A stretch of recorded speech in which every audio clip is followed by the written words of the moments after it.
നമസ്കാരം. Win media ന്യൂസിലേക്ക് സ്വാഗതം. ചേർത്തല MLA പി പ്രസാദിന്റെ പ്രത്യേക ഇടപെടലിൽ ചേർത്തല അഗ്നിശമന സേനയ്ക്ക് വാഹനമെത്തി. മഹീന്ദ്ര കമ്പനിയുടെ 7-സീറ്റർ വാഹനമാണ് എത്തിയത്. അഗ്നിശമന സേന അങ്കണത്തിൽ നടന്ന സമ്മേളനത്തിൽ മന്ത്രി പി പ്രസാദ് വാഹനത്തിന്റെ ഫ്ളാഗ് ഓഫ് കർമ്മം നിർവഹിച്ചു. കൃഷി വകുപ്പിന്റെ തന്നെ എൻ്റെ തന്നെ വകുപ്പിലുള്ള കൃഷി വകുപ്പിലല്ല എനിക്കുള്ള വകുപ്പിലുള്ള മണ്ണ് സംരക്ഷണ മണ്ണ് പര്യവേഷണ വകുപ്പിന്റെ ഫണ്ട് ഉപയോഗിച്ച് ആ കുളം നവീകരിക്കാൻ തീരുമാനിച്ചു. അവരോടെല്ലാം കാര്യം അഭ്യർത്ഥിച്ചു. അവർ സമ്മതം പറഞ്ഞു. അങ്ങനെ കുളത്തിന്റെ കല്ല് കെട്ടി ചെളി മാറ്റി ആ കുളം നല്ല തരത്തിലെത്തി.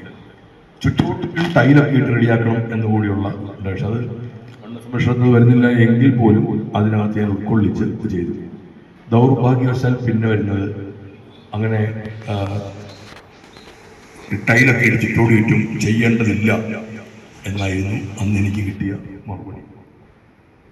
അതിൻ്റെ പൈസ ഉൾപ്പെടെ തിരിച്ച് ഡിപ്പാർട്ട്മെന്റിലേക്ക് പോകുന്ന തരത്തിലേക്ക് ആ കുളം നമ്മൾ ഉദ്ദേശിച്ചത് ഒരു ക്ഷേത്ര ഉപദേശക സമിതിയും ദേവസ്വം ബോർഡും അനുവദിക്കുകയാണ് എങ്കിൽ നമുക്കൊരു നല്ല നീന്തൽ പരിശീലനം മറ്റു വേറൊന്നുമല്ലല്ലോ നടക്കുന്നത്. നീന്തൽ പരിശീലനത്തിനുള്ളൊരിടം കൂടിയാക്കാൻ കഴിയുമായിരിക്കും.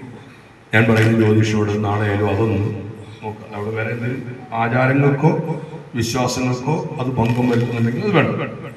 ഇല്ല എങ്കിൽ ഒരു സാധ്യത നോക്കണം. വാർഡ് കൗൺസിലർ ഡി ജ്യോതിഷ് അധ്യക്ഷത വഹിച്ചു. Station officer A Sreekumar, assistant station officer AR Rajesh, JS Vishnu, NV Rajesh എന്നിവർ സംസാരിച്ചു.